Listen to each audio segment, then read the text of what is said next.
Hello everyone, if you love cinnamon rolls, then you're gonna love this recipe. We're gonna make homemade cinnamon rolls, but without yeast. And we're gonna start on our dough, and we're gonna have 2 cups of all-purpose flour, 2 1/4 teaspoons of baking powder, 3 tablespoons of granulated sugar, half a teaspoon of ground cinnamon, half a teaspoon of salt. And we're just gonna mix these just until they're combined. Now next we're gonna jump on our stovetop, and we're gonna take 3/4 cup of milk and pour it into a small saucepan, 3 tablespoons or 1.5 ounces of butter, and we're gonna put it on low heat, and we're gonna melt it just until the butter is melted. Next, we're gonna pour our butter mixture over our flour, and we're gonna mix it with a rubber spatula just until it is combined. We're gonna lightly flour our work surface, and then we're going to knead our dough for 1 minute. And if your dough is a little too sticky, just add a little bit more flour onto it. And then we're just gonna cover our dough with a damp towel and let it rest for about 15 minutes. And I'm gonna place it on parchment paper because it's an easier cleanup. But we're gonna roll it out into a 10 by 14 inch rectangle.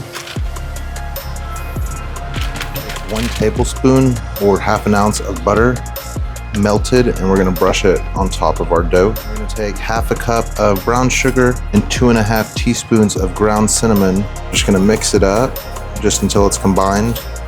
We're gonna sprinkle it on top of our butter. So next we are going to roll up our dough. This will be the challenging part, but you wanna roll it up into a very tight log.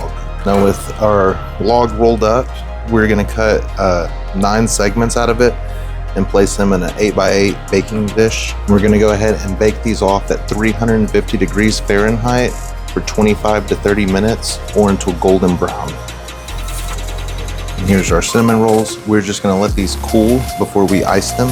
Whip up the cream cheese icing, and we're gonna start with 4 ounces of softened cream cheese, 4 tablespoons of butter softened, or 2 ounces, 1 tablespoon of vanilla, 3/4 of a cup of powdered sugar. Mix this until it is smooth. With our cinnamon rolls cool, we're just gonna do a little bit of icing and kind of smear it over the top.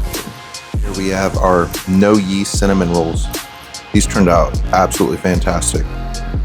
I would definitely recommend trying these. If you haven't, go ahead and join the kitchen crew by subscribing. Drop a like, leave a comment, let me know what you think, and I will see you on the next video. Peace.